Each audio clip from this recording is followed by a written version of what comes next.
everyone. Okay, so I am here in Sicily right now with a couple of my friends, JD and Alexandra, and they're here to talk with me about a recent video I did walking through the streets of Paris. And I know a lot of people were really angry about that video because they feel it was a misrepresentation of what is happening there, that I just went down one street, that I'm kind of trying to lie and give people a skewed perception of what is going on. So I brought JD, who has lived in France for over 3 years now. Yes. And Alexandra, who has lived in France her whole life, and her family is from France. She's French herself.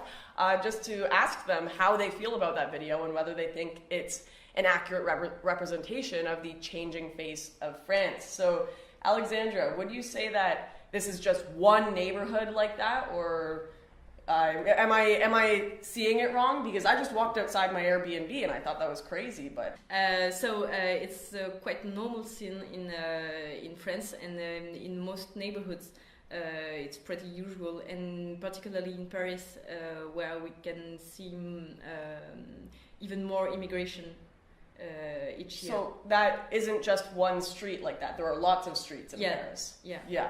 And is that like the worst you will see? The one I went down? No, there's much worse. Oh, you were in the center of Paris. If you go in the suburbs, it's worse. Wow. So what are some of the neighborhoods that would be even worse than this street that I was on? There is a whole region that are like this. If you go in the north of Paris, in Seine-Saint-Denis, or in other departments around Paris, you have places like in Corbeil-Essonnes, Aulnay-sous-Bois, Sarcelles, which are actually really worse.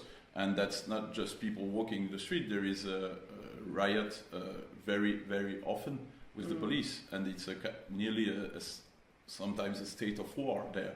So you show just an average street in Paris.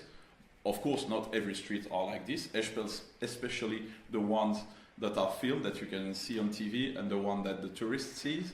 But the one you were is just an average street in Paris. But there is worse.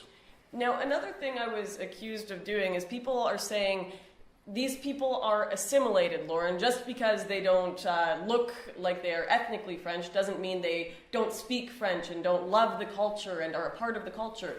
Are the people in this neighborhood a part of the French culture? In fact, no. In France, we have a lot of immigration, and this creates communitarism. So people, they group by communities, and we are all separate. And we can see it in towns. For example, now you have neighborhoods of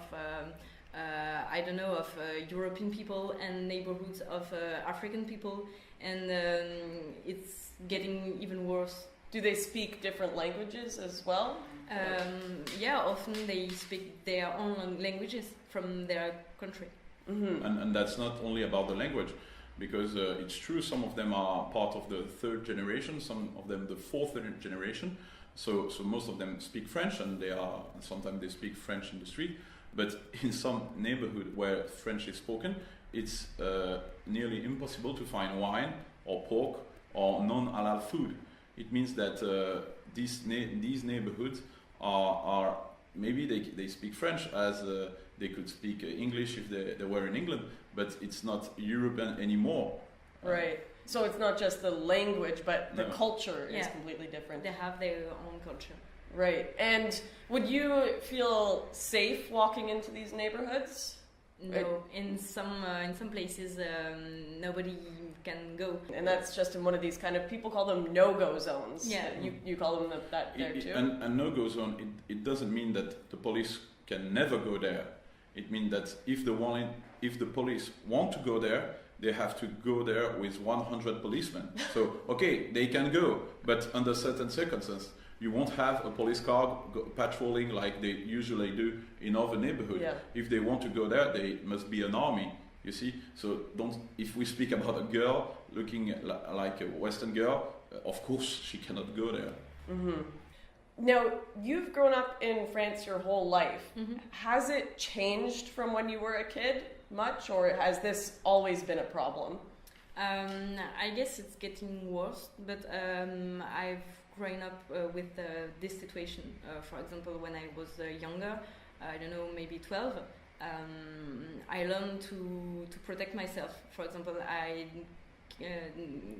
couldn't go to my house late At night. at night, and I pay attention of my clothes and the way I act in public and in the transport, for example, because in fact everything is dangerous.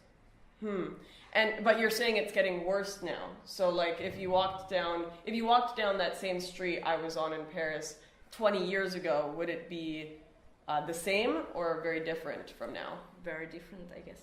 Very different. But already 20 years ago there was place like that. If you go in the 18th arrondissement in Paris, Barbès, it was already quite the same. But these places have get more numerous and bigger.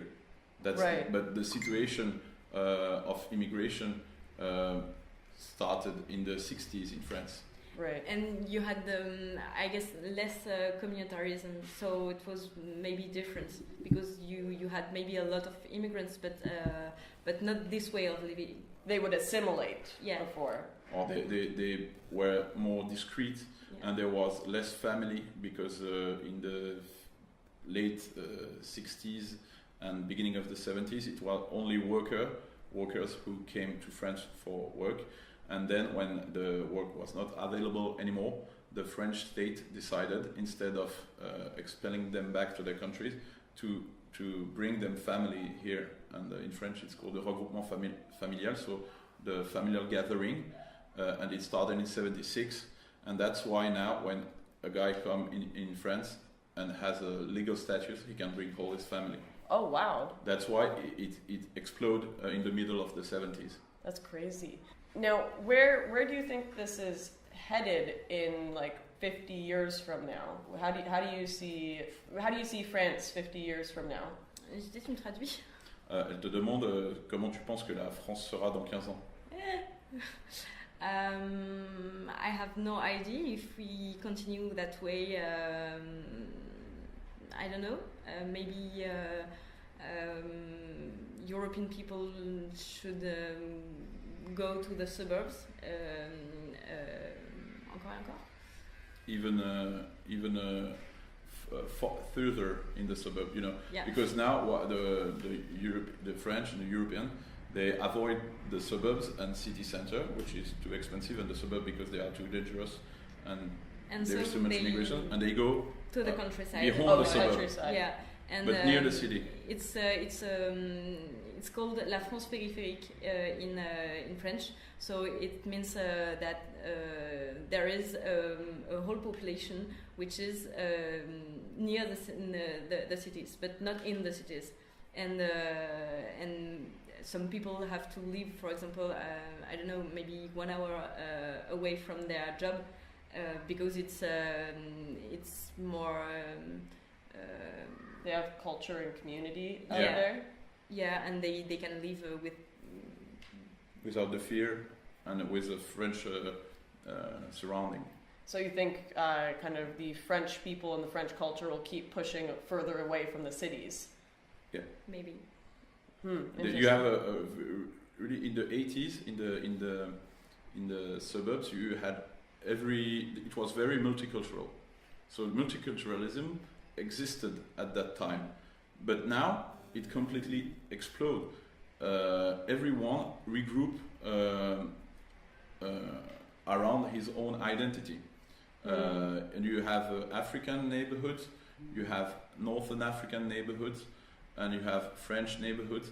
And that's not the state who is organizing that, it's the people themselves. Right. So it's not multiculturalism in the way liberals would explain, where everyone's holding hands and singing Kumbaya. It's Not segregation. Yeah. Wow. Created by the people themselves. Wow, that's crazy. But also between immigration. There is different kind of immigration and they don't want to live together, you know?